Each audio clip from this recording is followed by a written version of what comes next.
இது கடகராசிக்கான மே 2026 மாத பலன்களின் விரைவான சுருக்கம். ஆண்டின் தொடக்கத்துல கொஞ்சம் சுமாரான பலன்களை பார்த்து சோர்ந்து போன உங்களுக்கு இந்த மே மாசம் உங்க உழைப்பை எப்படி மாபெரும் லாபமா மாத்த போகுதுன்னு இப்ப பார்க்கலாம். முதலாவதாக உங்க வேலை மற்றும் முயற்சிகள் எப்படி இருக்க போகுதுன்னு பார்ப்போம்.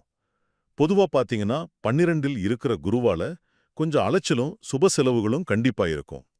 ஆனா 10ஆம் இடத்துல செவ்வாய் ரொம்ப ஸ்ட்ராங்கா இருக்காரு. இதனால நீங்க போடுற உழைப்பு, நேரம் எதுவுமே வீண் போகாதுங்க.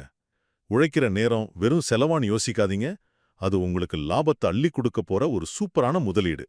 இரண்டாவதாக, குடும்ப உறவுகள் எப்படி இருக்குன்னு பார்க்கலாம். ராகு கேது அமைப்பால கணவன் மனைவிக்கிடையே எப்பவும் போல நல்ல புரிதல் இருக்கும்.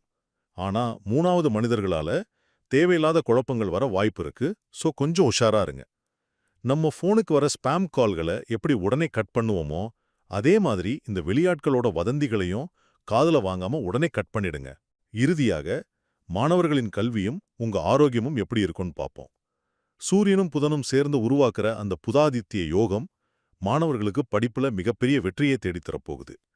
ஆரோக்கியத்தை பொறுத்த வரைக்கும் தண்ணி இல்லனா காத்துனால சின்னதா அலர்ஜி வரலாம். ஆனா பயப்படவே தேவையில்லை. செவ்வாயின் பழத்தால நீங்க எடுத்துக்கிற மருந்து டக்குன்னு வேலை செஞ்சு 1-2 நாள்லயே உங்களை முழுசா குணமாக்கிடும். சுருக்கமா சொல்லணும்னா, வெளியாட்கள் பேச்சை கேட்காம உங்க உழைப்புல மட்டும் கவனம் செலுத்தினா இந்த மே மாதம் உங்களுக்கு வெற்றிகள் குவியும் மாசமா அமையும். வீண் குழப்பங்களை மண்டைக்கு கொண்டு போகாம உழைப்ப மட்டும் முதலிடா மாத்துங்க. வெற்றி நிச்சயம் உங்க வசப்படும்.